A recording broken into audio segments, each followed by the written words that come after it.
The Essays of Arthur Schopenhauer, On Human Nature by Arthur Schopenhauer. The Essays of Arthur Schopenhauer, On Human Nature. Truths of the physical order may possess much external significance, but internal significance they have none. The latter is the privilege of intellectual and moral truths, which are concerned with the objectivation of the will in its highest stages, whereas physical truths are concerned with it in its lowest.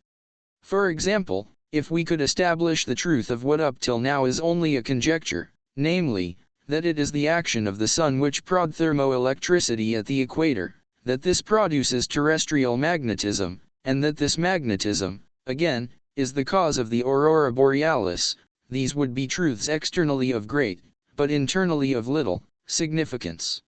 On the other hand, examples of internal significance are furnished by all great and true philosophical systems, by the catastrophe of every good tragedy, nay, even by the observation of human conduct in the extreme manifestations of its morality and immorality, of its good and its evil character.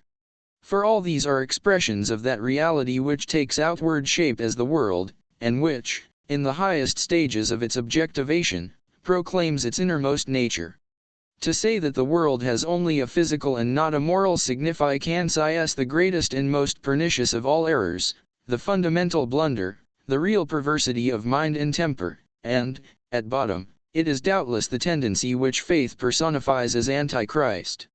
Nevertheless, in spite of all religions and their systems which one and all maintain the opposite, and seek to establish it in their mythical way, this fundamental error never becomes quite extinct, but raises its head from time to time afresh, until universal indignation compels it to hide itself once more.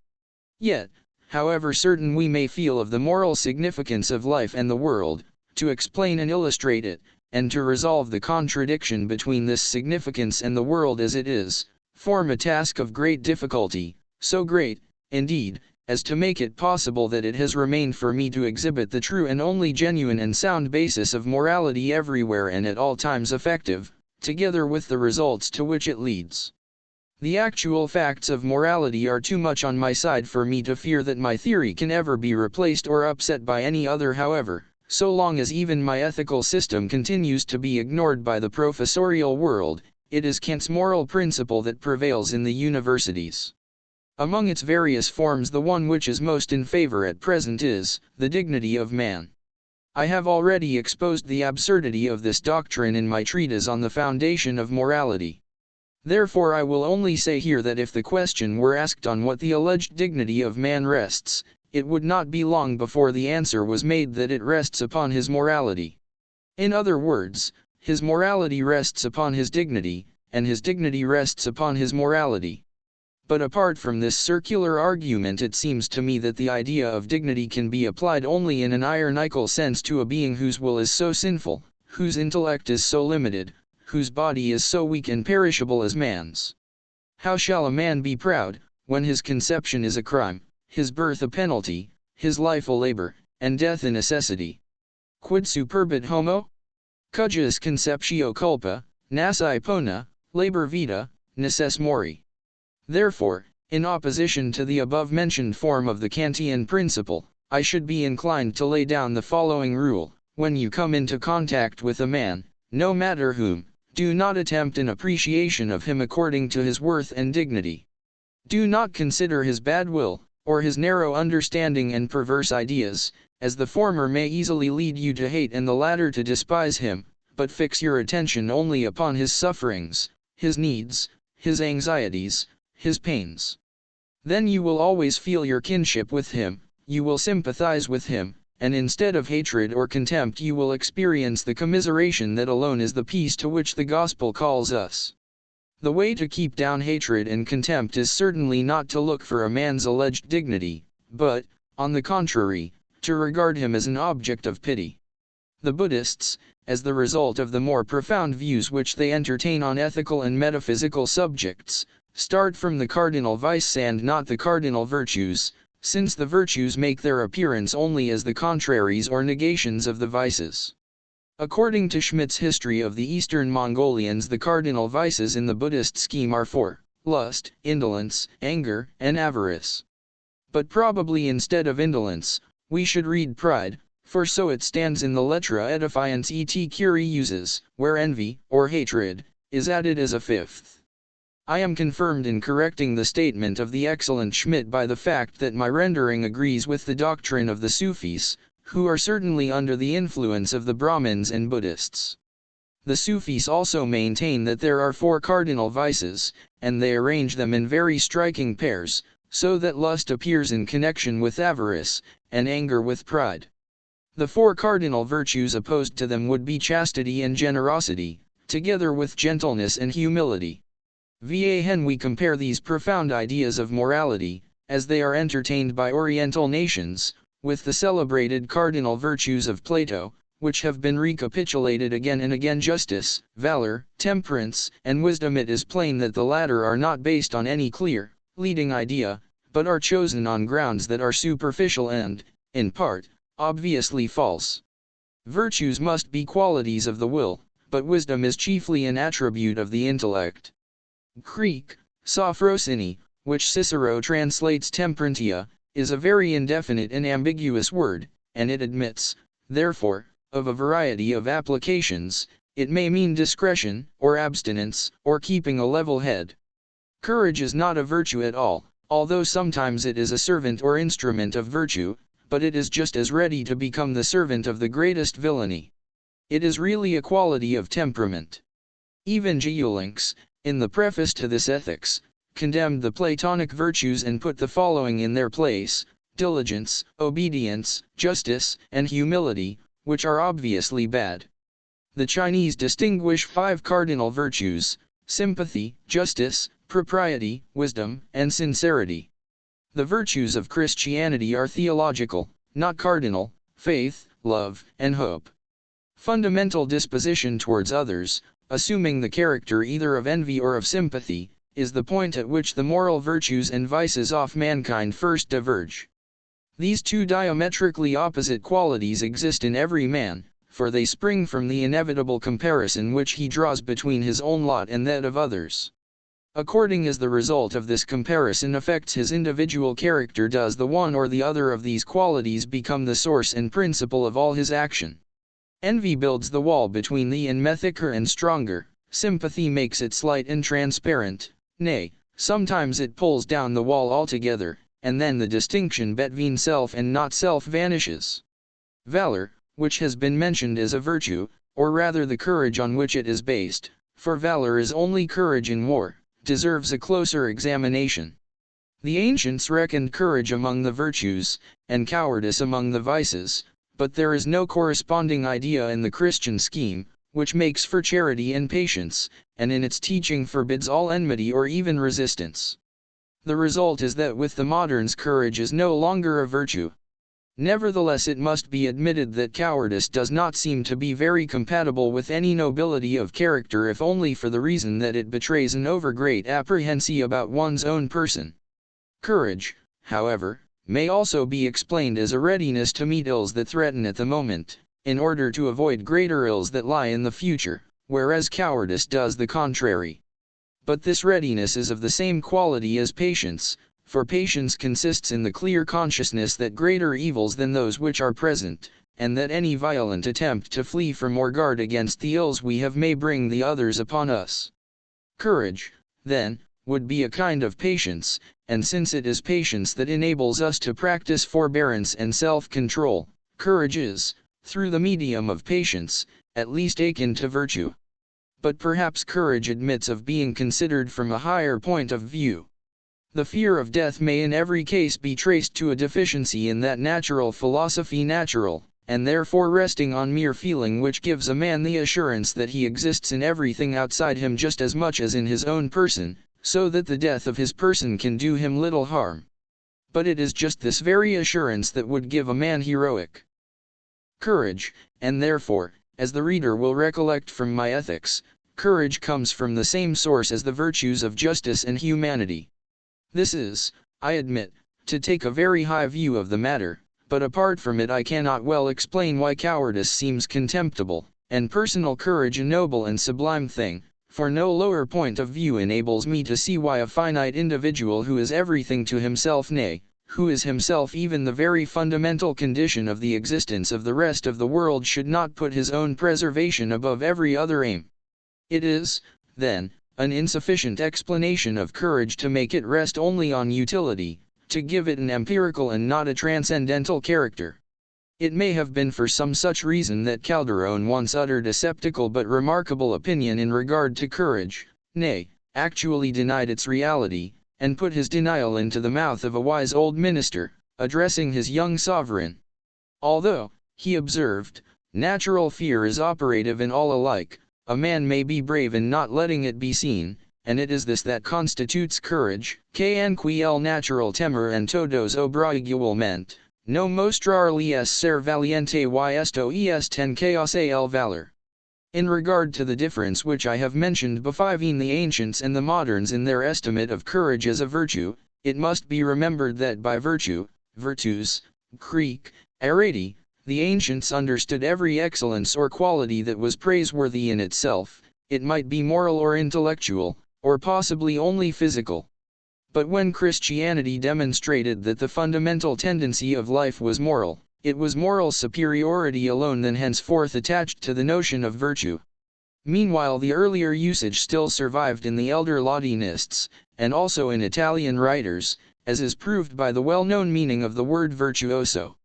The special attention of students should be drawn to this wider range of the idea of virtue amongst the ancients, as otherwise it might easily be a source of secret perplexity. I may recommend two passages preserved for us by Stobaeus, which will serve this purpose. One of them is apparently from the Pythagorean philosopher Metopas, in which the fitness of every bodily member is declared to be a virtue. The other pronounces that the virtue of a shoemaker is to make good shoes. This may also serve to explain why it is that in the ancient scheme of ethics virtues and vices are mentioned which find no place in ours. As the place of courage amongst the virtues is a matter of doubt, so is that of avarice amongst the vices. It must not, however, be confounded with greed, which is the most immediate meaning of the Latin word avaritia. Let us then draw up and examine the arguments pro et contra in regard to avarice, and leave the final judgment to be formed by every man for himself. On the one hand it is argued that it is not avarice which is a vice, but extravagance, its opposite. Extravagance springs from a brutish limitation to the present moment, in comparison with which the future, existing as it does only in thought, is as nothing.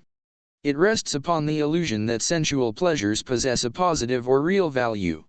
Accordingly, future need and misery is the price at which the spendthrift purchases pleasures that are empty, fleeting, and often no more than imaginary, or else feeds his vain, stupid self-conceit on the bows and scrapes of parasites who laugh at him in secret, or on the gaze of the mob and those who envy his magnify. We should, therefore, shun the spendthrift as though he had the plague, and on discovering his vice break with him betimes, in order that later on, when the consequences of his extravagance ensue, we may neither have to help to bear them, nor, on the other hand, have to play the part of the friends of Timon of Athens. At the same time it is not to be expected that he who foolishly squanders his own fortune will leave another man's intact, if it should chance to be committed to his keeping. Nay, sui profusus and alieni aptens are by Sallust very rightly conjoined. Hence it is that extravagance leads not only to impoverishment but also to crime, and crime amongst the moneyed classes is almost always the result of extravagance. It is accordingly with justice that the Koran declares all spendthrifts to be brothers of Satan. But it is superfluity that avarice brings in its train, and when was superfluity ever unwelcome? That must be a vice which has consequences. Avarice proceeds upon the principle that all pleasure is only negative in its operation and that the happiness which consists of a series of pleasures is a chimera, that, on the contrary, it is pains which are positive and extremely real. Accordingly, the avaricious man foregoes the former in order that he may be the better preserved from the latter, and thus it is that bear and forbear sustain et abstin is his maxim. And because he knows, further, how inexhaustible are the possibilities of misfortune, and how innumerable the paths of danger, he increases the means of avoiding them, in order, if possible, to surround himself with a triple wall of protection. Vien ho, then, can say where precaution against disaster begins to be exaggerated? He alone who knows where the molly good nighty of fate reaches its limit. And even if precaution were exaggerated, it is an error which at the most would hurt the man who took it, and not others. If he will never need the treasures which he lays up for himself, they will one day benefit others whom nature has made less careful. That until then he withdraws the money from circulation is no misfortune, for money is not an article of consumption, it only represents the good things which a man may actually possess, and is not one itself. Coins are only counters, their value is what they represent, and what they represent cannot be withdrawn from circulation. Moreover, by holding back the money, the value of the remainder which is in circulation is enhanced by precisely the same amount. Even though it be the case, as is said, that many a miser comes in the end to love money itself for its own sake, it is equally certain that many a spendthrift, on the other hand, loves spending and squandering for no better reason. Friendship with a miser is not only without danger, but it is profitable, because of the great advantages it can bring. For it is doubtless those who are nearest and dearest to the miser who on his death will reap the fruits of the self-control which he exercised, but even in his lifetime, too, something may be expected of him in cases of great need. At any rate, one can always hope for more from him than from the spendthrift, who has lost his all and is himself helpless and in debt. Más da el duro que el desnudo, says a Spanish proverb, the man who has a hard heart will give more than the man who has an empty purse. The upshot of all this is that avarice is not a vice. On the other side, it may be said that avarice is the quintessence of all vices. When physical pleasures seduce a man from the right path, it is his sensual nature, the animal part of him, which is at fault. He is carried away by its attractions, and, overcome by the impression of the moment, he acts without thinking of the consequences. When, on the other hand, he is brought by age or bodily weakness to the condition in which the vices that he could never abandon end by abandoning him, and his capacity for physical pleasure dies if he turns to avarice, the intellectual desire survives the sensual. Money, which represents all the good things of this world, and is these good things in the abstract, now becomes the dry trunk overgrown with all the dead lusts of the flesh, which are egoism in the abstract. They come to life again in the love of the mammon.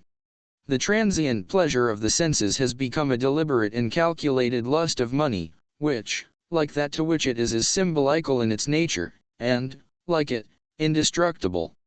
This obstinate love of the pleasures of the world, a love which, as it were, outlives itself, this utterly incorrigible sin, this refined and sublimated desire of the flesh, is the abstract form in which all lusts are concentrated, and to which it stands like a general idea to individual particulars. Accordingly, avarice is the vice of age, just as extravagance is the vice of youth. This disputatio in utramque partem, this debate for and against, is certainly calculated to drive us into accepting the just milieu morality of Aristotle, a conclusion that is also supported by the following consideration. Every human perfection is allied to a defect into which it threatens to pass, but it is also true that every defect is allied to a perfection. Hence it is that if, as often happens, we make a mistake about a man, it is because at the beginning of our acquaintance with him we confound his defects with the kinds of perfection to which they are allied. The cautious man seems to us a coward, the economical man, a miser, the spendthrift seems liberal, the rude fellow, downright and sincere, the foolhardy person looks as if he were going to work with a noble self-confidence, and so on in many other cases. No one can live among men without feeling drawn again and again to the tempting supposition that moral baseness and intellectual incapacity are closely connected, as though they both sprang direct from one source. That, however, is not so, I have shown in detail. That it seems to be so is merely due to the fact that both are so often found together, and the circumstance is to be explained by the very frequent occurrence of each of them, so that it may easily happen for both to be compelled to live under one roof. At the same time it is not to be denied that they play into each other's hands to their mutual, and it is this that produces the very undefying spectacle which only too many men exhibit, and that makes the world to go as it goes. A man who is unintelligent is very likely to show his perfidy, villainy and malice, whereas a clever man understands how to conceal these qualities. And how often, on the other hand, does a perversity of heart prevent a man from seeing truths which his intelligence is quite capable of grasping? Nevertheless, let no one boast. Just as every man, though he be the greatest genius, has very definite limitations in some one sphere of knowledge, and thus attests his common origin with the essentially perverse and stupid mass of mankind, so also has every man something in his nature which is positively evil.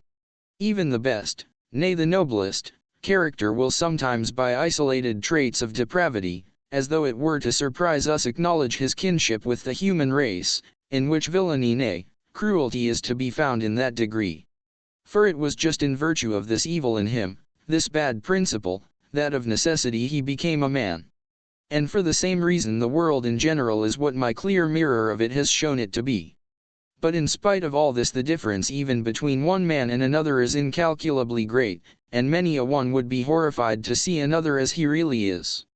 Oh, for some Asmodeus of morality, to make not only roofs and walls transparent to his favorites, but also to lift the veil of dissimulation.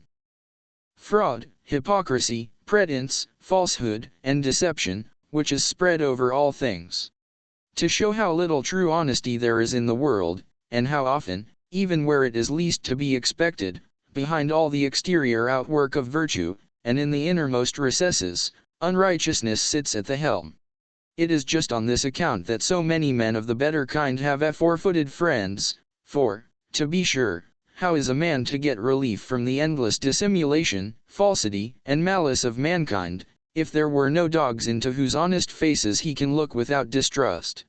For what is our civilized world but a big masquerade, where you meet knights, priests, soldiers, men of learning, barristers, clergymen, philosophers, and I don't know what all.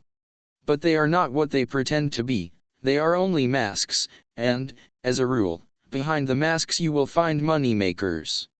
One man, I suppose, puts on the mask of law, which he has borrowed for the purpose from a barrister, only in order to be able to give another man a sound drubbing. A second has chosen the mask of patriotism and the public welfare with a similar intent. A third takes religion or purity of doctrine.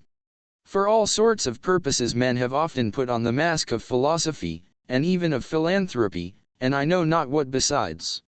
Women have a smaller choice. As a rule they avail themselves of the mask of morality, modesty, domesticity, and humility. Then there are general masks, without any particular character attaching to them, like dominoes.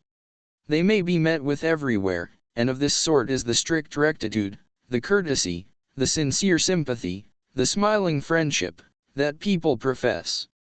The whole of these masks as a rule are merely, as I have said, a disguise for some industry, commerce, or speculation. It is merchants alone who in this respect constitute any honest class. They are the only people who give themselves out to be what they are, and therefore they go about without any mask at all, and consequently take a humble. It is very necessary that a man should be apprised early in life that it is a masquerade in which he finds himself. For otherwise there are many things which he will fail to understand and put up with, nay, at which he will be completely puzzled, and that man longest of all, whose heart is made of better clay, et meliori luto finxit precordia titan. Such for instance is the favor that villainy finds, the neglect that merit, even the rarest and the greatest, suffers at the hands of those of the same profession, the hatred of truth and great capacity, the ignorance of scholars in their own province, and the fact that true wares are almost always despised and the merely specious ones in request. Therefore let even the young be instructed betimes that in this masquerade the apples are of wax, the flowers of silk, the fish of pasteboard, and that all things, yes, all things are toys and trifles, and that of two men whom he may see earnestly engaged in business, one is sublime spurious and the other paying for them in false coin. But there are more serious reflections to be made, and worse things to be recorded. Man is at bottom a savage, horrible beast. We know it, if only in the business of taming and restraining him which we call civilization. Hence it is that we are terrified if now and then his nature breaks out. Never and whenever the locks and chains of law and order fall off and give place to anarchy, he shows himself for what he is. But it is unnecessary to wait for anarchy in order to gain enlightenment on this subject. 100 records, old and new, produce the conviction that in his unrelenting cruelty man is in no way inferior to the tiger and the hyena. A forcible example is supplied by a publication of the year 1841 entitled S1 Avery and the Internal Slave Trade in the United States of North America, being replies to questions transmitted by the British Anti-Slavery Society to the American Anti-Slavery Society. This book constitutes one of the heaviest indictments against the human race. No one can put it down with a feeling of horror, and few without tears. For whatever the reader may have ever heard, or imagined, or dreamt, of the unhappy condition of slavery, or indeed of human cruelty in general, it will seem small to him when he reads of the way in which those devils in human form, those bigoted, church-going, strictly Sabbatarian rascals and in particular the Anglican priests among them treated their innocent black brothers, who by wrong and violence had got into their diabolical clutches. Other examples are furnished by Chiudi's travels in Peru, in the description which he gives of the treatment of the Peruvian soldiers at the hands of their officers, and by MacLeod's Trave 1s in Eastern Africa, where the author tells of the cold-blooded and truly devilish cruelty with which the Portuguese in Mozambique treat their slaves. But we need not go for examples to the New World, that obverse side of our planet. In the year 1848 it was brought to life that in England, not in one, but apparently in 100 cases within a brief period, a husband had poisoned his wife or vice versa, or both had joined in poisoning their children, or in torturing them slowly to death by starving and ill-treating them, with no other object than to get the money for burying them which they had insured in the burial clubs against their death. For this purpose a child was often insured in several, even in as many as 20 clubs at once. Details of this character belong, indeed, to the blackest pages in the criminal records of humanity. But, when all is said, it is the inward and innate character of man, this god par excellence of the pantheists, from which they and everything like them proceed. In every man there dwells, first and foremost, a colossal egoism, which breaks the bounds of right and justice with the greatest freedom, as everyday life shows on a small scale, and as history on every page of it on a large. Does not the recognized need of a balance of power in Europe, with the anxious way in which it is preserved, demonstrate that man is a beast of prey, who no sooner sees a weaker man near him than he falls upon him without fail? And does not the same hold good of the affairs of ordinary life? But to the boundless egoism of our nature there is joined more or less in every human breast a fund of hatred, anger, envy, rancor, and malice, accumulated like the venom in a serpent's tooth, and waiting only for an opportunity of venting itself, and then, like a demon unchained, of storming and raging.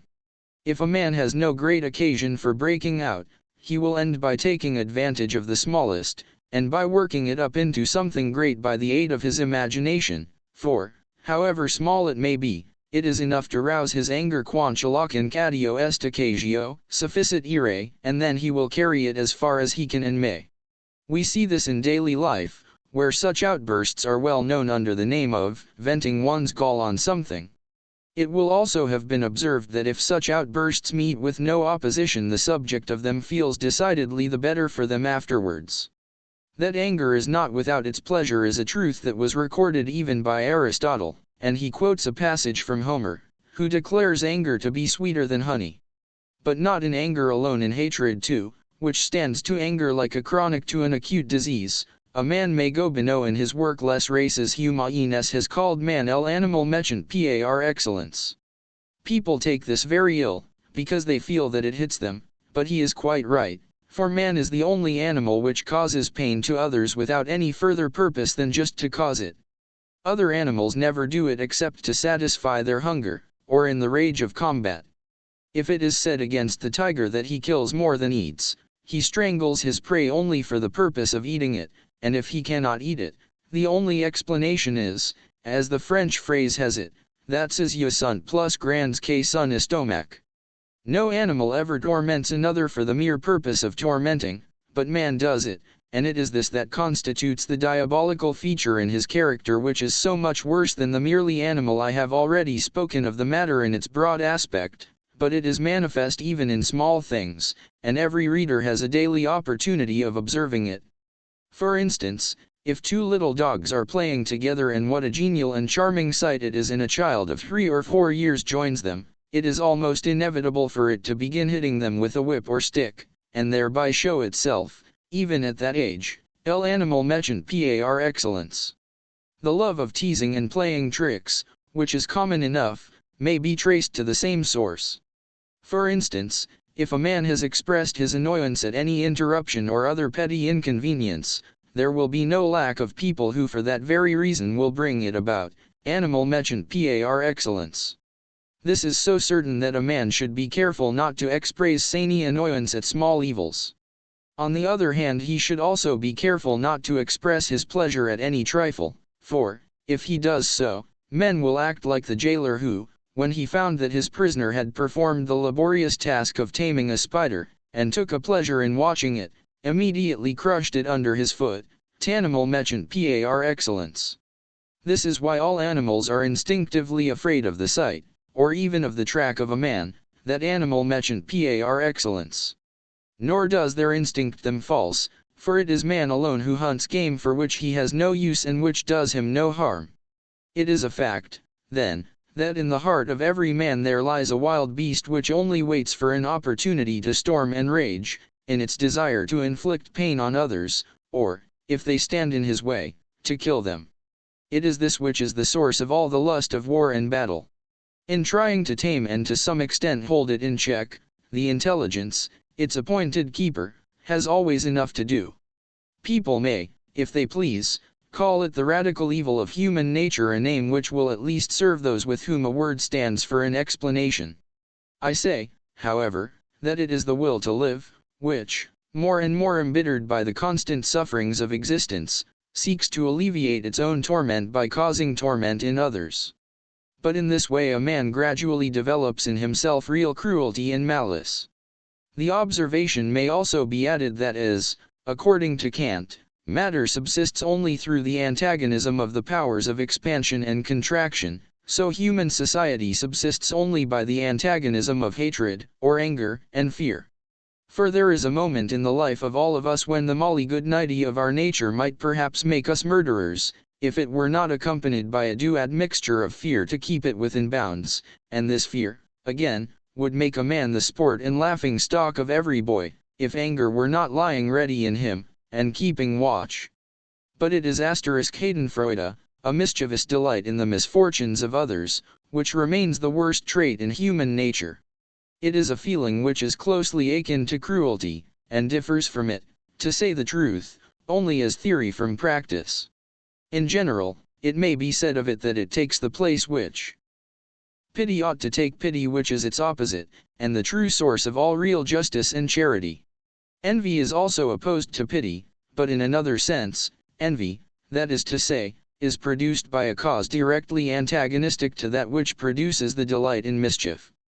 The opposition between pity and envy on the one hand, and pity and the delight in mischief on the other, rests, in the main, on the occasions which call them forth. In the case of envy it is only as a direct effect of the cause which excites it that we feel it at all. That is just the reason why envy, although it is a reprehensible feeling, still admits of some excuse, and is, in general, a very human quality, whereas the delight in mischief is diabolical, and its taunts are the laughter of hell. The delight in mischief, as I have said, takes the place which pity ought to take. Envy, on the contrary, finds a place only where there is no inducement to pity, or rather an inducement to its opposite, and it is just as this opposite that envy arises in the human breast, and so far, therefore, it may still be reckoned a human sentiment. Nay, I am afraid that no one will be found to be entirely free from it. For that a man should feel his own lack of things more bitterly at the sight of another's delight in the enjoyment of them, is natural, nay, it is inevitable, but this should not rouse his hatred of the man who is happier than himself. It is just this hatred, however, in which true envy consists. Least of all should a man be envious, when it is a question, not of the gifts of fortune, or chance, or another's favor, but of the gifts of nature, because everything that is innate in a man rests on a metaphysical basis, and possesses justification of a higher kind, it is, so to speak, given him by divine grace. But, unhappily, it is just in the case of personal advantages that envy is most irreconcilable. Thus it is that intelligence, or even genius, cannot get on in the world without pardon for its existence, wherever it is not in a position to be able, proudly and boldly, to despise the world. In other words, if envy is aroused only by wealth, rank, or power, it is often kept down by egoism, which perceives that, on occasion, assistance, enjoyment, support, protection, advancement, and so on, may be hoped for from the object of envy, or that at least by intercourse with him a man may himself win honor from the reflected light of his superiority, and here, too, there is the hope of one day attaining all those advantages himself. On the other hand, in the envy that is directed to natural gifts and personal advantages, like beauty in women, or intelligence in men, there is no consolation or hope of one kind or the other, so that nothing remains but to indulge a bitter and irreconcilable hatred of the person who possesses these privileges, and hence the only remaining desire is to take vengeance on. But here the envious man finds himself in an unfortunate position, for all his blows fall powerless as soon as it is known that they come from him. Accordingly he hides his feelings as carefully as if they were secret sins, and so becomes an inexhaustible inventor of tricks and artifices and devices for concealing and masking his procedure, in order that, unperceived, he may wound the object of his envy. For instance, with an air of the utmost unconcern he will ignore the advantages which are eating his heart out, he will neither see them, nor know them, nor have observed or even heard of them, and thus make himself a master in the art of dissimulation. With great cunning he will completely overlook the man whose brilliant qualities are gnawing at his heart, and act as though he were quite an unimportant person. He will take no notice of him, and, on occasion, will have even quite forgotten his existence. But at the same time he will before all things endeavor by secret machination carefully to deprive those advantages of any opportunity of showing themselves and becoming known. Then out of his dark corner he will attack these qualities with censure, mockery, ridicule, and calumny, like the toad which spurts its poison from a hole. No less will he enthusiastically praise unimportant people, or even indifferent or bad performances in the same sphere. In short, he will becomes a Proteus in stratagem, in order to wound others without showing himself. But what is the use of it? The trained eye recognizes him in spite of it all. He betrays himself, if by nothing else, by the way in which he timidly avoids and flies from the object of his envy, who stands the more completely alone, the more brilliant he is, and this is the reason why pretty girls have no friends of their own sex. He betrays himself, too, by the causeless hatred which he shows, a hatred which finds vent in a violent explosion at any circumstance however trivial, though it often only the product of his imagination. How many such men there are in the world may be recognized by the universal praise of modesty, that is, of a virtue invented on behalf of dull and commonplace people. Nevertheless, it is a virtue which, by exhibiting the necessity for dealing considerately with the wretched plight of these people, is just what calls attention to it. For our self-consciousness and our pride there can be nothing more flattering than the sight of envy lurking in its retreat and plotting its schemes. But never let a man forget that where there is envy there is hatred, and let him be careful not to make a false friend out of any envious person. Therefore it is important to our safety to lay envy bare, and a man should study to discover its tricks, as it is everywhere to be found and always goes about incognito, or as I have said, like a venomous toad it lurks in dark corners. It deserves neither quarter nor sympathy, but as we can never reconcile it, let our rule of conduct be to scorn it with a good heart, and as our happiness and glory is torture to it we may rejoice in its sufferings. Den nade weerst nimmer du versanen, so magst du _en getroost verhanen. Dein Glück, dein Ruhm ist mein Leiden, magst drum en seiner quail dike waden. We have been taking a look at the depravity of man, and it is a sight which may well fill us with horror. But now we must cast our eyes on the misery of his existence, and when we have done so, and are horrified by that too, we must look back again at his depravity. We shall then find that they hold the balance to each other. We shall perceive the eternal justice of things, For we shall recognize that the world is itself the last judgment on it, and we shall begin to understand why it is that everything that lives must pay the penalty of its existence, first in living and then in dying. Thus the evil of the penalty accords with the evil of the sin malum poni with malum culpae.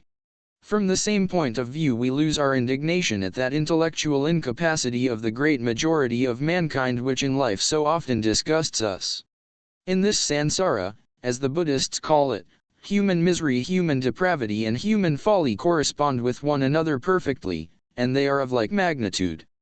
But if, on some special inducement, we direct our gaze to one of them, and survey it in particular, it seems to exceed the other two. This, however, is an illusion, and merely the effect of their colossal range. All things proclaim this sansara, more than all else, the world of mankind, in which, from a moral point of view, villainy and baseness, and from an intellectual point of view, incapacity and stupidity, prevail to a horrifying extent.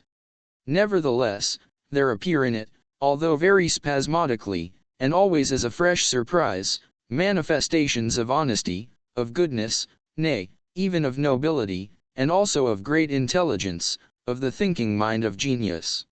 They never quite vanish, but like single points of light gleam upon us out of the great dark mass. We must accept them as a pledge that this sansara contains an redeeming principle, which is capable of breaking through and of filling and freeing the whole of it. The readers of my ethics know that with me the ultimate foundation of morality is the truth which in the Vedas and the Vedanta receives its expression in the established, mystical formula, tat tvam asi, this is thyself, which is spoken with reference to every living thing, be it man or beast, and is called the Mahavakya, the great word.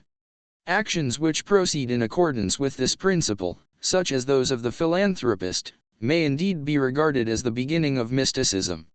Every benefit rendered with a pure intention proclaims that the man who exercises it acts in direct conflict with the world of appearance, for he recognizes himself as identical with another individual, who exists in complete separation from him. Accordingly, all disinterested kindness is inexplicable, it is a mystery, and hence in order to explain it a man has to resort to all sorts of fictions. Va Henkin had demolished all other arguments for the ism. He admitted one only, that it gave the best interpretation and solution of such mysterious actions, and of all others like them. He therefore allowed it to stand as a presumption unsusceptible indeed of theoretical proof, but valid from a practical point of view. I may, however, express my doubts whether he was quite serious about it. For to make morality rest on the ism is really to reduce morality to egoism, although the English, it is true, as also the lowest classes of society with us, do not perceive the possibility of any other foundation for it. The above-mentioned recognition of a man's own true being in another individual objectively presented to him, is exhibited in a particularly beautiful and clear way in the cases in which a man, already destined to death beyond any hope of rescue, gives himself up to the welfare of others with great solicitude and zeal, and tries to save them. Of this kind is the well-known story of a servant who was bitten in a courtyard at night by a mad dog. In the belief that she was beyond hope, she seized the dog and dragged it into a stable, which she then locked, so that no one else might be bitten. Then again there is the incident in Naples, which Tishbein has immortalized in one of his aquarelles. A son, fleeing from the lava which is rapidly streaming toward the sea, is carrying his aged father on his back. Va there is only a narrow strip of land left between the devouring elements.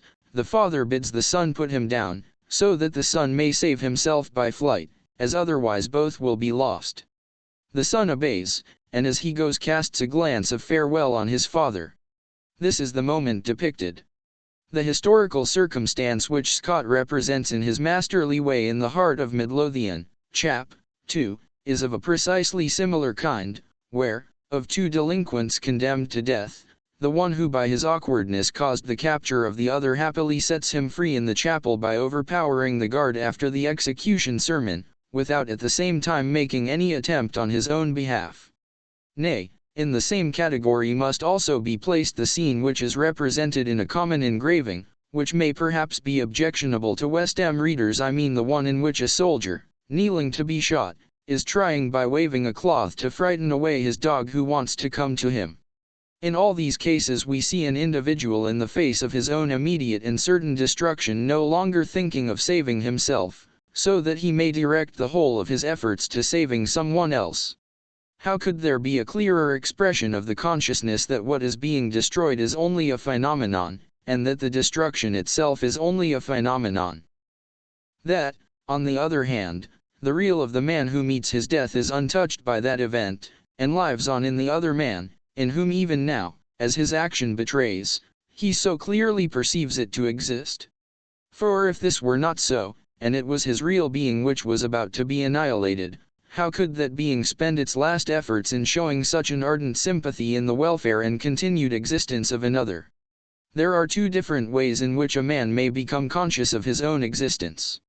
On the one hand, he may have an empirical perception of it, as it manifests itself externally, something so small that it approaches vanishing point, set in a world which, as regards time and space, is infinite, one only of the 1,000 millions of human creatures who run about on this planet for a very brief and are renewed every 30 years.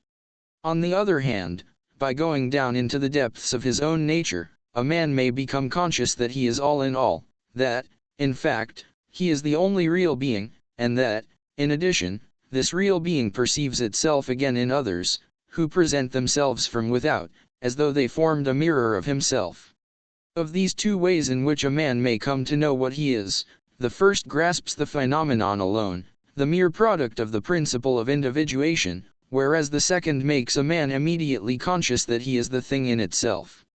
This is a doctrine in which, as regards the first way, I have Kant, and as regards both, I have the Vedas, to support me.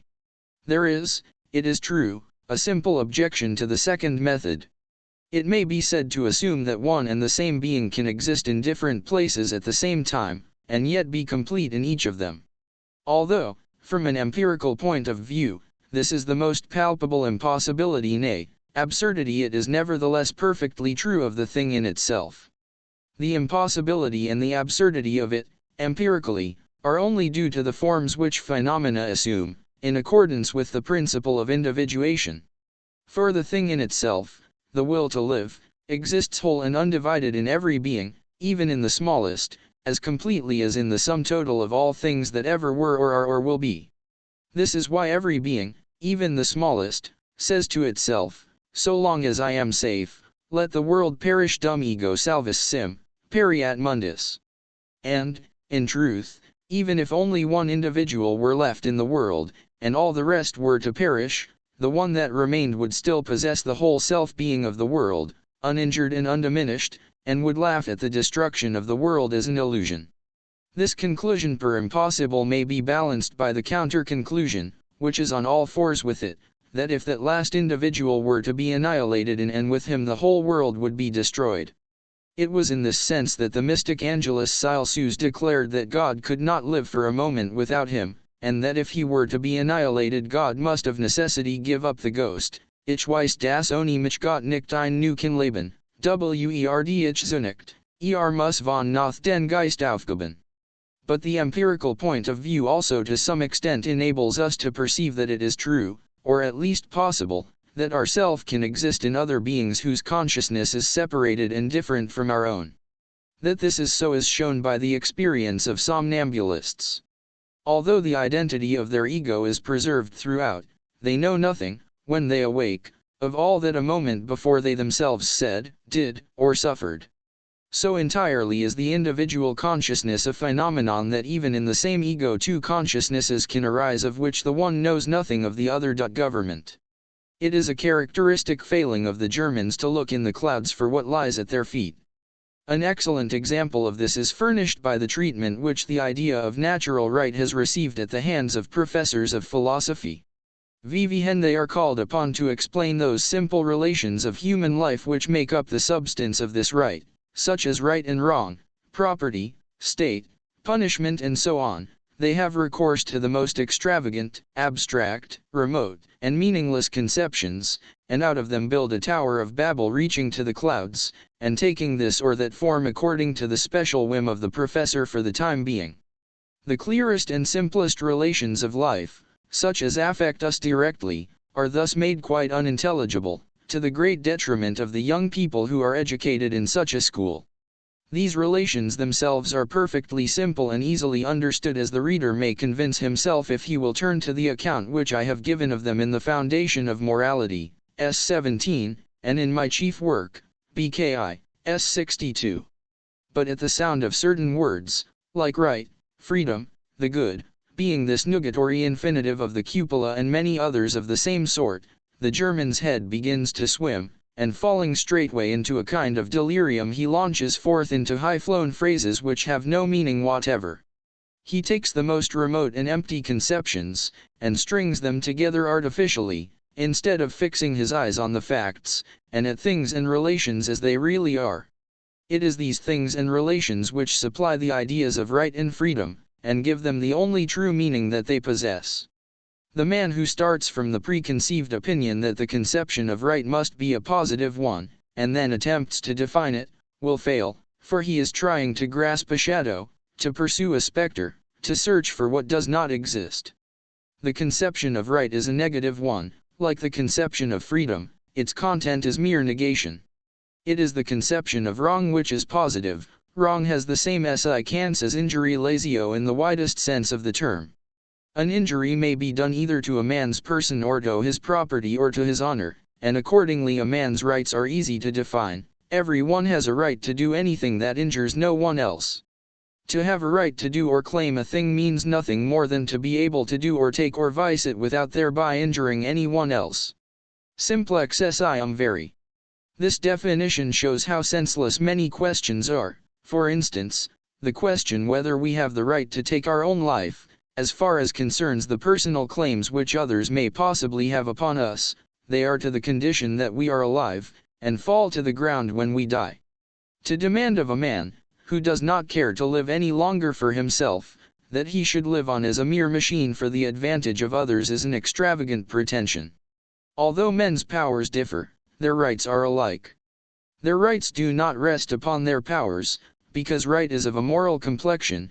They rest on the fact that the same will to live shows itself in every man at the same stage of its manifestation.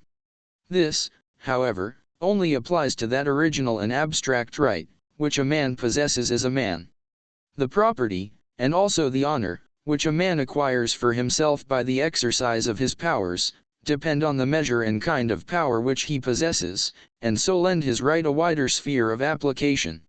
Here, then, equality comes to an end. The man who is better equipped, or more active, increases by adding to his gains, not his right, but the number of the things to which it extends. In my chief work I have proved that the state in its essence is merely an institution existing for the purpose of protecting its members against outward attack or inward dissension. It follows from this that the ultimate ground on which the state is necessary is the acknowledged lack of right in the human race. If right were there, no one would think of a state, for no one would have any fear that his rights would be impaired, and a mere union against the attacks of wild beasts or the elements would have very little analogy with what we mean by a state. From this point of view it is easy to see how dull and stupid are the philosophers who in pompous phrases represent that the state is the supreme end and flower of human existence. Such a view is the apotheosis of Philistinism. If it were right that ruled in the world, a man would have done enough in building his house, and would need no other protection than the right of possessing it, which would be obvious. But since wrong is the order of the day, it is requisite that the man who has built his house should also be able to protect it. Otherwise his right is de facto incomplete. The aggressor, that is to say, has the right of might faust recht, and this is just the conception of right which Spinoza entertains. He recognizes no other. His words are, unusquisque tantum juris habet quantum potentia valet, each man has as much right as he has power. And again, unius cujusque jus potentia ejus definitur, each man's right is determined by his power. Hobbes seems to have started this conception of right, and he adds the strange comment that the right of the good Lord to all things rests on nothing but his omnipotence. Now this is a conception of right which, both in theory and in practice, no longer prevails in the civic world, but in the world in general. Though abolished in theory, it continues to apply in practice. The consequences of neglecting it may be seen in the case of China. Threatened by rebellion within and foes without, this great empire is in a defenseless state, and has to pay the penalty of having cultivated only the arts of peace and ignored the arts of war. There is a certain analogy between the operations of nature and those of man which is a but not fortuitous character, and is based on the identity of the will in both. When the herbivorous animals had taken their place in the organic world, beasts of prey made their appearance, necessarily a late appearance in each species, and proceeded to live upon them. Just in the same way, as by honest toil and in the sweat of their faces men have won from the ground what is needed for the support of their societies, a number of individuals are sure to arise in some of these societies, who, instead of cultivating the earth and living on it, prefer to take their lives in their hands and risk health and freedom by falling upon those who are in possession of what they have honestly earned, and by appropriating the fruits of their labor. These are the beasts of prey in the human race. They are the conquering peoples whom we find everywhere in history, from the most ancient to the most recent times. Their varying fortunes, as at one moment they succeed and at another fail, make up the general elements of the history of the world. Hence Voltaire was perfectly right when he said that the aim of all war is robbery. That those who engage in it are ashamed of their doings is clear by the fact that governments loudly protest their reluctance to appeal to arms except for purposes of self-defense. Instead of trying to excuse themselves by telling public and official lies, which are almost more revolting than war itself, they should take their stand, as bold as brass, on Machiavelli's doctrine.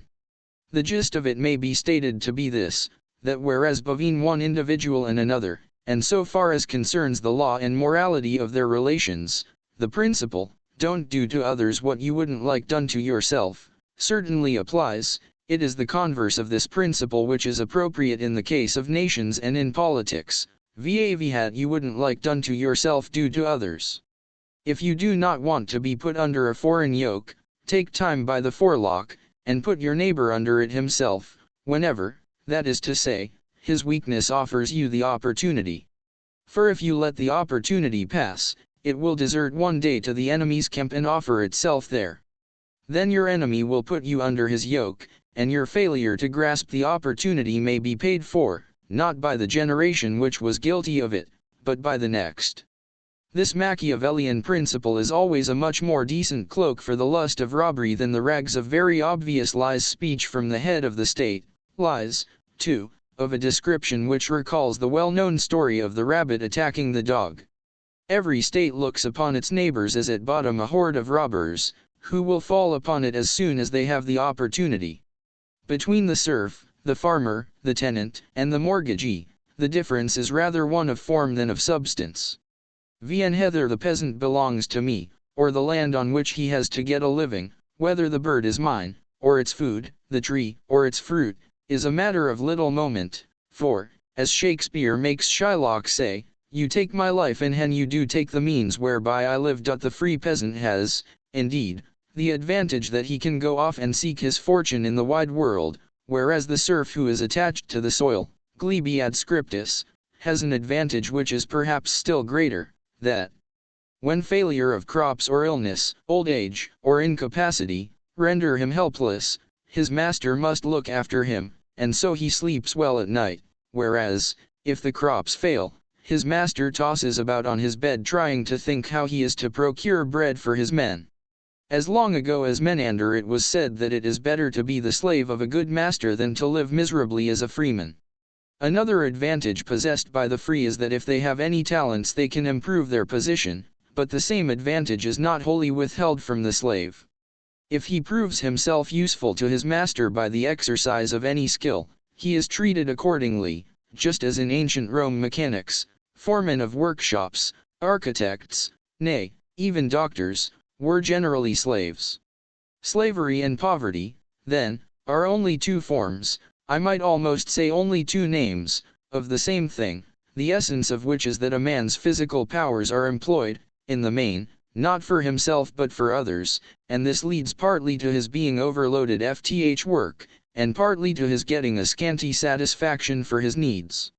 For nature has given a man only as much physical power as will suffice, if he exerts it in moderation, to gain a sustenance from the earth no great superfluity of power is his. If, then, a not inconsiderable number of men are relieved from the common burden of sustaining the existence of the human race, the burden of the remainder is augmented, and they suffer. This is the chief source of the evil which under the name of slavery, or under the name of the proletariat, has always oppressed the great majority of the human race. But the more remote cause of it is luxury. In order, it may be said, that some few persons may have what is unnecessary, superfluous, and the product of refinement, nay, in order that they may satisfy artificial needs, a great part of the existing powers of mankind has to be devoted to this object, and therefore withdrawn from the production of what is necessary and indispensable. Instead of building cottages for themselves, thousands of men build mansions for a few. Instead of weaving coarse materials for themselves and their families, they make fine cloths, silk, or even lace, for the rich, and in general manufacture 1,000 objects of luxury for their pleasure. A great part of the urban population consists of workmen who make these articles of luxury, and for them and those who give them work the peasants have to plow and sow and look after the flocks as well as for themselves, and thus have more labor than nature originally imposed upon them. Moreover, the urban population devotes a great deal of physical strength, and a great deal of land, to such things as wine, silk, tobacco, hops, asparagus and so on, instead of to corn, potatoes, and cattle breeding.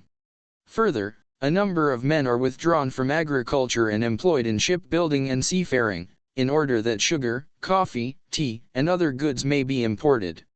In short, a large part of the powers of the human race is taken away from the production of what is necessary, in order to bring what is superfluous and unnecessary within the reach of a few.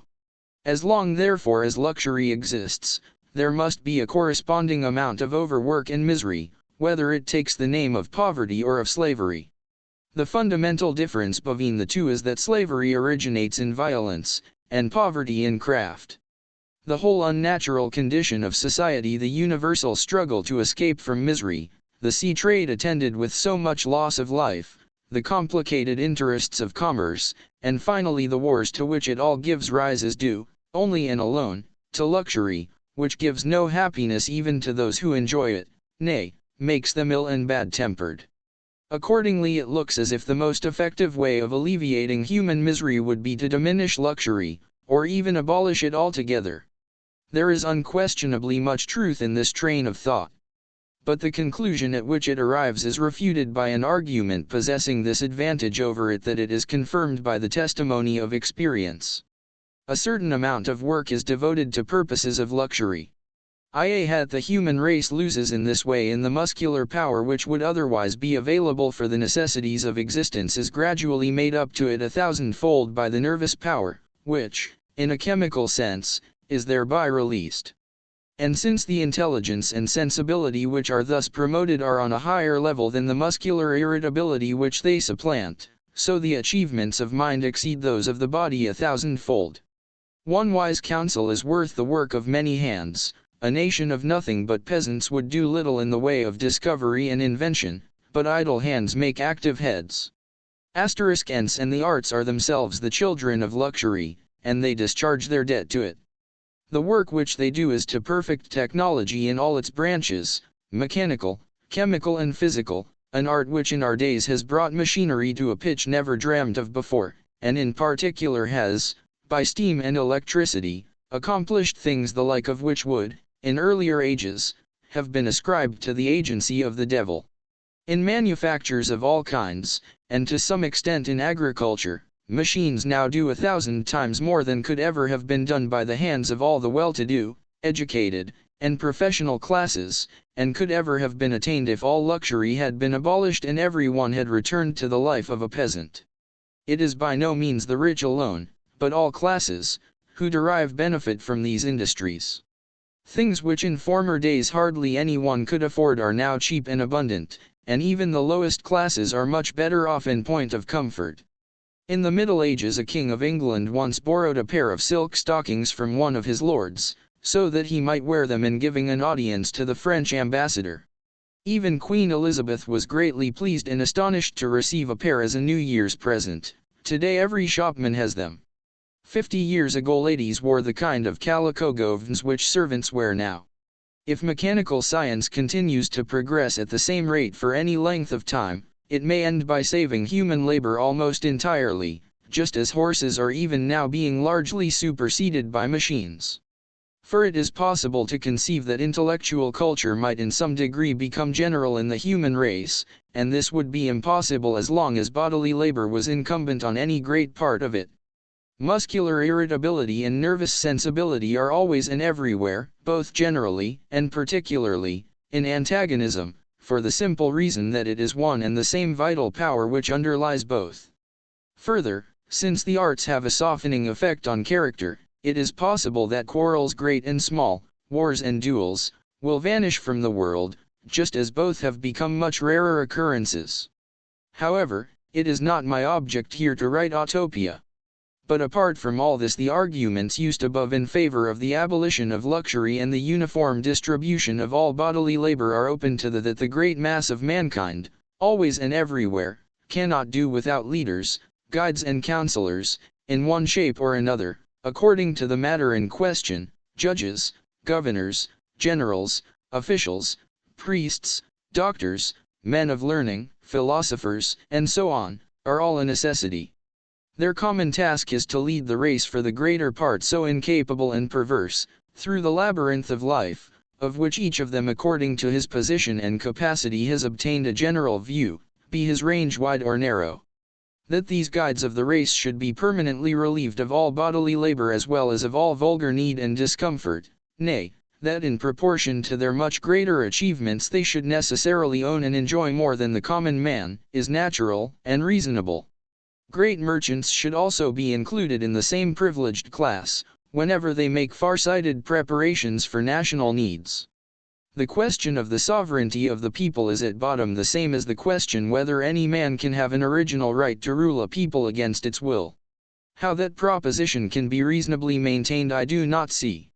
The people, it must be admitted, is sovereign, but it is a sovereign who is always a minor. It must have permanent guardians, and it can never exercise its rights itself, without creating dangers of which no one can foresee the end, especially as, like all minors, it is very apt to become the sport of designing sharpers, in the shape of what are called demagogues. Voltaire remarks that the first man to become a king was a successful soldier. It is certainly the case that all princes were originally victorious leaders of armies, and for a long time it was as such that they bore sway. On the rise of standing armies, princes began to regard their people as a means of sustaining themselves and their soldiers, and treated them, accordingly, as though they were a herd of cattle, which had to be tended in order that it might provide wool, milk, and meat.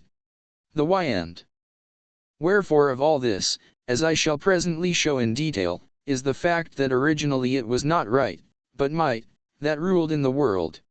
Might has the advantage of having been the first in the field.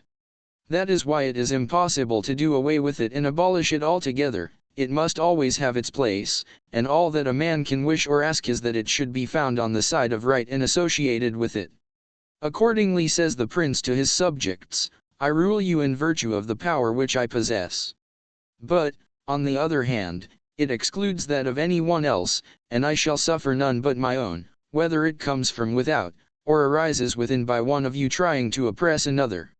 In this way, then, the arrangement was carried out, and just because it was carried out the old idea of kingship developed with time and progress into quite a different idea, and put the other one in the background, where it may still be seen, now and then, flitting about like a spectre.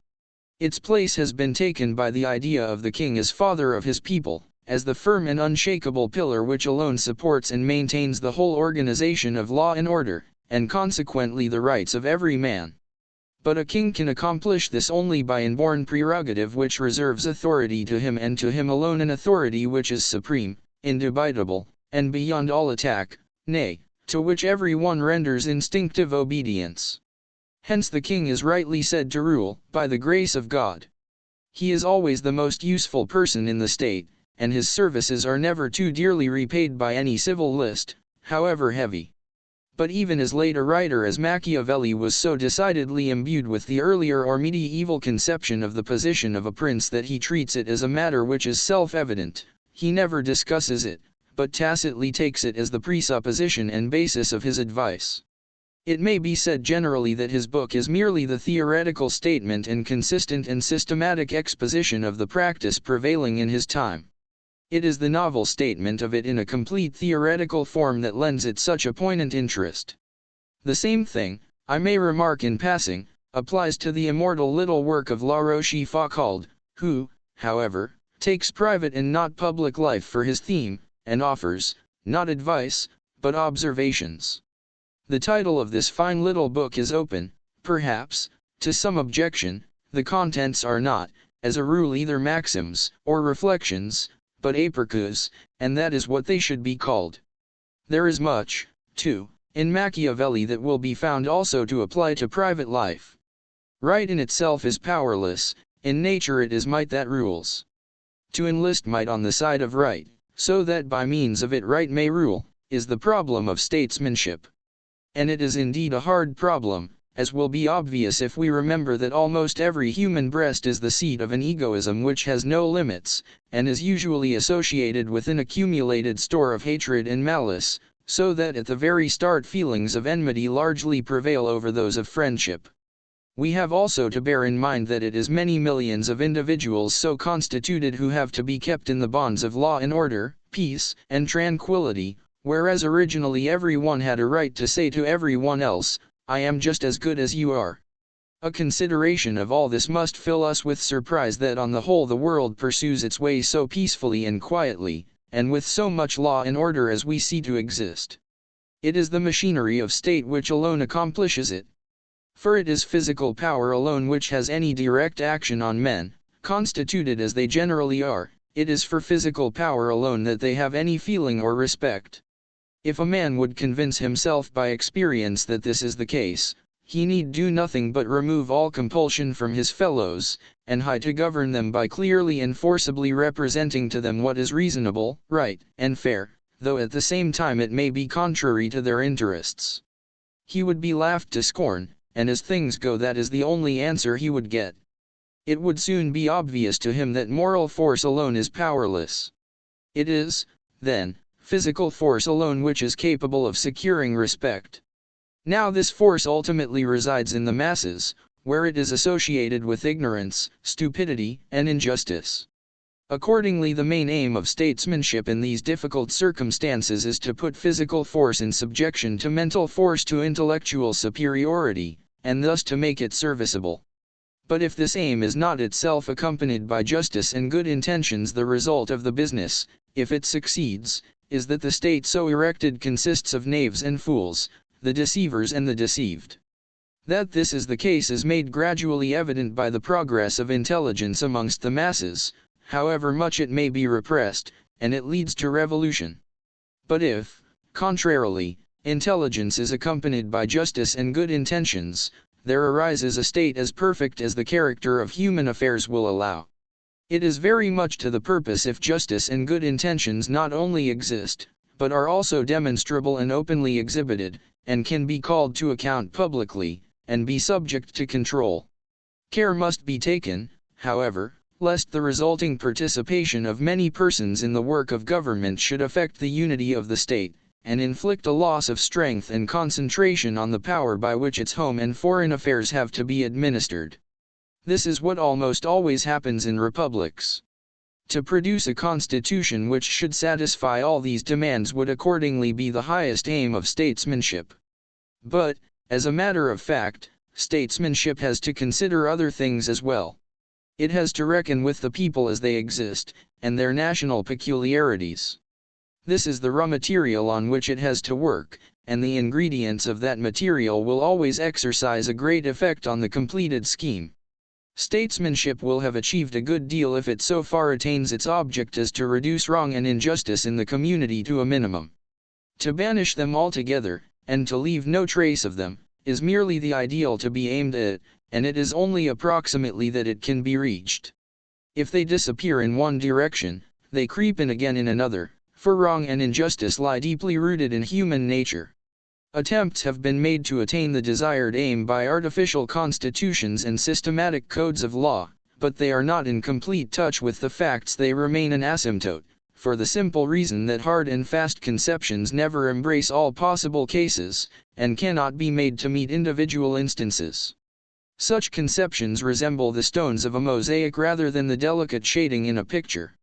Nay, more, all experiments in this matter are attended with danger, because the material in question, namely, the human race, is the most difficult of all material to handle. It is almost as dangerous as an explosive. No doubt it is true that in the machinery of the state the freedom of the press performs the same function as a safety valve in other machinery, for it enables all discontent to find a voice. Nay, in doing so, the discontent exhausts itself if it has not much substance, and if it has, there is an advantage in recognizing it betimes and applying the remedy. This is much better than to repress the discontent, and let it simmer and ferment, and go on increasing until it ends in an explosion. On the other hand, the freedom of the press may be regarded as a permission to sell poison for the heart and the mind. There is no idea so foolish but that it cannot be put into the heads of the ignorant and incapable multitude, especially if the idea holds out some prospect of any gain or advantage. And when a man has got hold of any such idea, what is there that he will not do? I am, therefore, very much afraid that the danger of a free press outweighs its utility, particularly where the law offers a way of redressing wrongs. In any case, however, the freedom of the press should be governed by a very strict prohibition of all and every anonymity. Generally, indeed, it may be maintained that right is of a nature analogous to that of certain chemical substances, which cannot be exhibited in a pure and isolated condition, but at the most only with a small admixture of some other substance, which serves as a vehicle for them, or gives them the necessary consistency, such as fluorine, or even alcohol, or prussic acid. Pursuing the analogy, we may say that right, if it is to gain in the world and really prevail, must of necessity be supplemented by a small amount of arbitrary force, in order that, notwithstanding its merely ideal and therefore ethereal nature, it may be able to work and subsist in the real and material world, and not evaporate and vanish into the clouds, as it does in Hesiod. Birthright of every description, all heritable privileges, every form of national religion, and so on, may be regarded as the necessary chemical base or alloy, inasmuch as it is only when right has some such firm and actual foundation that it can be enforced and consistently vindicated. They form for right a sort of Greek os moi posto, a fulcrum for supporting its lever. Linnaeus adopted a vegetable system of an artificial and arbitrary character. It cannot be replaced by a natural one, no matter how reasonable the change might be, or how often it has been attempted to make it, because no other system could ever yield the same certainty and stability of definition. Just in the same way, the artificial and arbitrary basis on which, as has been shown, the constitution of a state rests, can never be replaced by a purely natural basis. A natural basis would aim at doing away with the conditions that have been mentioned. In the place of the privileges of birth it would put those of personal merit, in the place of the national religion, the results of rationalistic inquiry, and so on. However agreeable to reason this might all prove, the change could not be made, because a natural basis would lack that certainty and fixity of definition which alone secures the stability of the commonwealth. A constitution which embodied abstract right alone would be an excellent thing for natures other than human, but since the great majority of men are extremely egoistic, unjust, inconsiderate, deceitful, and sometimes even malicious, since in addition they are endowed with very scanty intelligence, there arises the necessity for a power that shall be concentrated in one man, a power that shall be above all law and right, and be completely irresponsible, nay, to which everything shall yield as to something that is regarded as a creature of a higher kind, a ruler by the grace of God. It is only thus that men can be permanently held in check and governed. The United States of North America exhibit the attempt to proceed without any such arbitrary basis, that is to say, to allow abstract right to prevail pure and unalloyed. But the result is not attractive. For with all the material prosperity of the country, what do we find?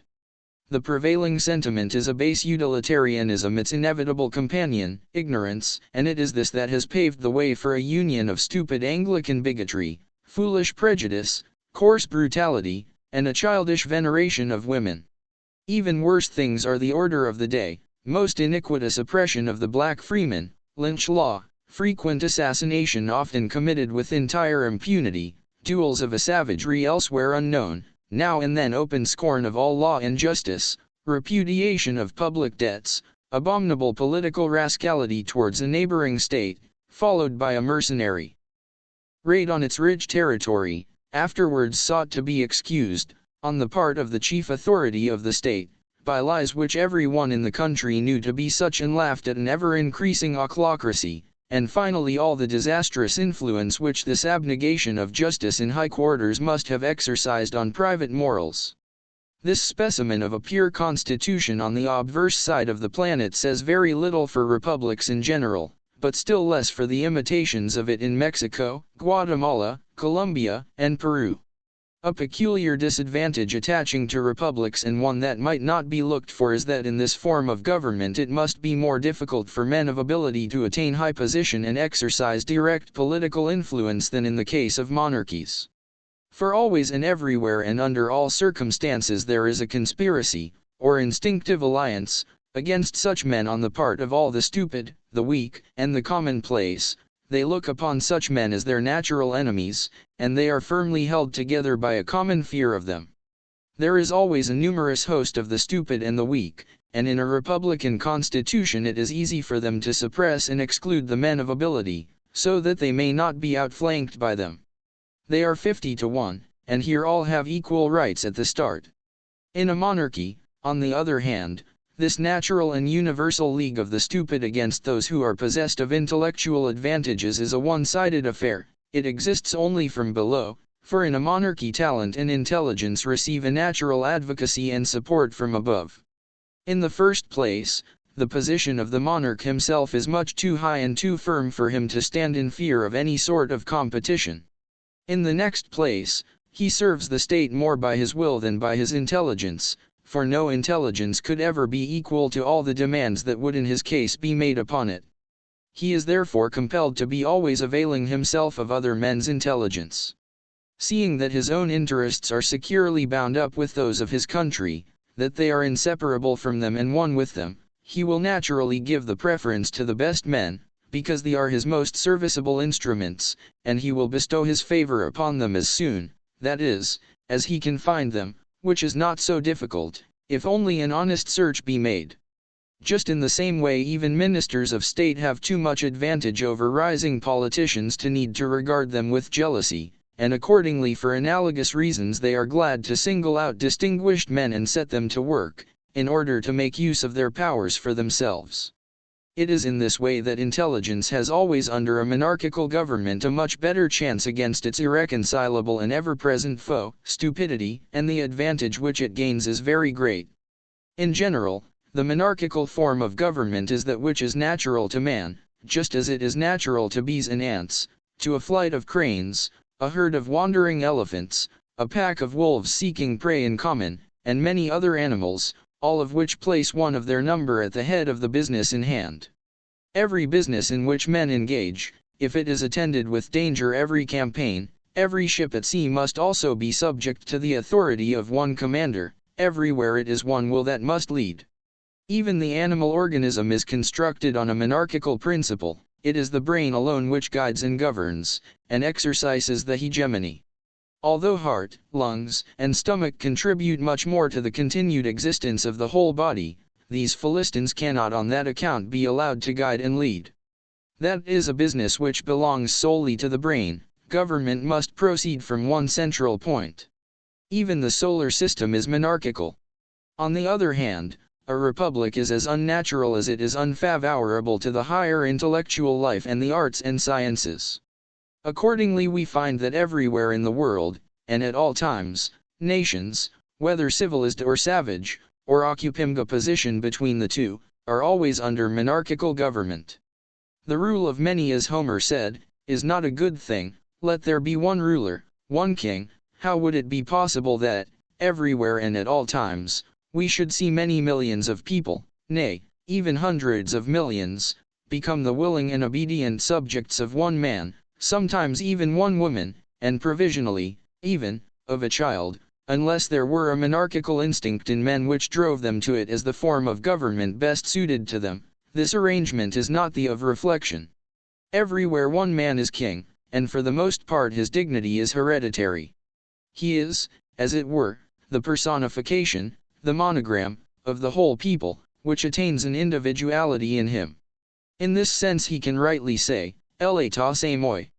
It is precisely for this reason that in Shakespeare's historical plays the kings of England and France mutually address each other as France and England, and the Duke of Austria goes by the name of his country. It is as though the kings regarded themselves as the incarnation of their nationalities. It is all in accordance with human nature, and for this very reason the hereditary monarch cannot separate his own welfare and that of his family from the welfare of his country, as, on the other hand, mostly happens when the monarch is elected, as, for instance, in the states of the Church. The Chinese can conceive of a monarchical government only; what a republic is they utterly fail to understand. In a Dutch legation was in China in the year 1658, it was obliged to represent that the Prince of Orange was their king, as otherwise the Chinese would have been inclined to take Holland for a nest of pirates living without any lord or master.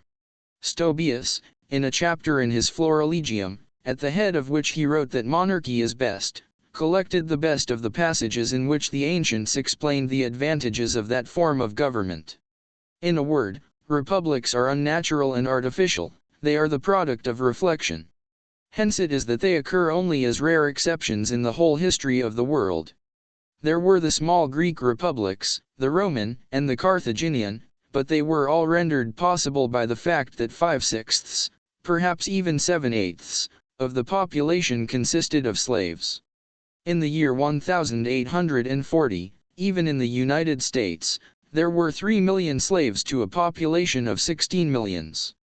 Then, again, the duration of the republics of antiquity, compared with that of monarchies, was very short.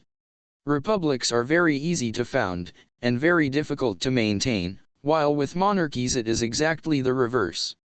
If it is utopian schemes that are wanted, I say this: the only solution of the problem would be a despotism of the wise and the noble, of the true aristocracy and the genuine nobility, brought about by the method of generation, that is, by the marriage of the noblest men with the cleverest and most intellectual women.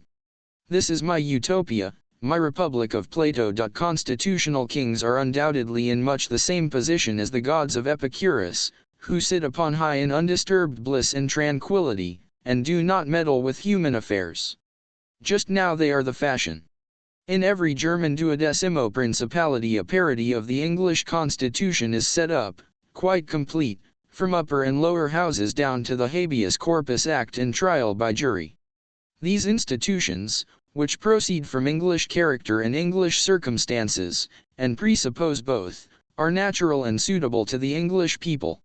It is just as natural to the German people to be split up into a number of different stocks, under a similar number of ruling princes, with an emperor over them all, who maintains peace at home, and represents the unity of the state board.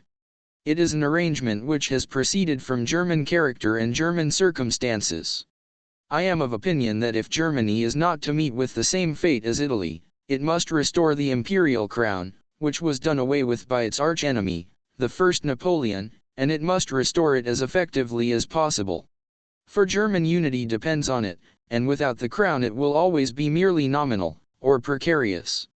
But as we no longer live in the days of Gunther of Wartburg, when the choice of emperor was a serious business, the imperial crown ought to go alternately to Prussia and to Austria, for the life of the wearer. In any case, the absolute sovereignty of the small states is illusory. Napoleon I did for Germany what Otto the Great did for Italy, he divided it into small, independent states, on the principle divide et impera. The English show their great intelligence, amongst other ways, by clinging to their ancient institutions, customs, and usages, and by holding them sacred, even at the risk of carrying this tenacity too far, and making it ridiculous. They hold them sacred for the simple reason that those institutions and customs are not the invention of an idle head, but have grown up gradually by the force of circumstance and the wisdom of life itself, and are therefore suited to them as a nation. On the other hand, the German Michel allows himself to be persuaded by his schoolmaster that he must go about in an English dress coat, and that nothing else will do. Accordingly he has bullied his father into giving it to him, and with his awkward manners this ungainly creature presents in it a sufficiently ridiculous figure. But the dress coat will some day be too tight for him and incommode him. It will not be very long before he feels it in trial by jury. This institution arose in the most barbarous period of the Middle Ages, the times of Alfred the Great, when the ability to read and write exempted a man from the penalty of death. It is the worst of all criminal procedures. Instead of judges, well versed in law and of great experience, who have grown grey in daily unraveling the tricks and wiles of thieves, murderers, and rascals of all sorts, and so are well able to get at the bottom of things, it is gossiping tailors and tanners who sit in judgment. It is their coarse, crude, unpracticed, and awkward intelligence, incapable of any sustained attention, that is called upon to find out the truth from a tissue of lies and deceit. All the time, moreover, they are thinking of their cloth and their leather, and longing to be at home, and they have absolutely no clear notion at all of the distinction between probability and certainty. It is with this sort of a calculus of probabilities in their stupid heads that they confidently undertake to seal a man's doom. The same remark is applicable to them which Dr. Johnson made of a court-martial in which he had little confidence, summoned to decide a very important case. He said that perhaps there was not a member of it who, in the whole course of his life, had ever spent an hour by himself in balancing probabilities. Can anyone imagine that the tailor and the tanner would be impartial judges? Vhv hat. The vicious multitude impartial. As if partiality were not 10 times more to be feared from men of the same class as the accused than from judges who knew nothing of him personally, lived in another sphere altogether, were irremovable, and conscious of the dignity of their office.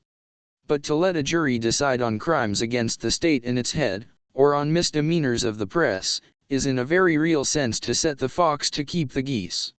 Everywhere and at all times there has been much discontent with governments, laws, and public regulations, for the most part, however, because men are always ready to make institutions responsible for the misery inseparable from human existence itself, which is, to speak mythically, the curse that was laid on Adam, and threw him on the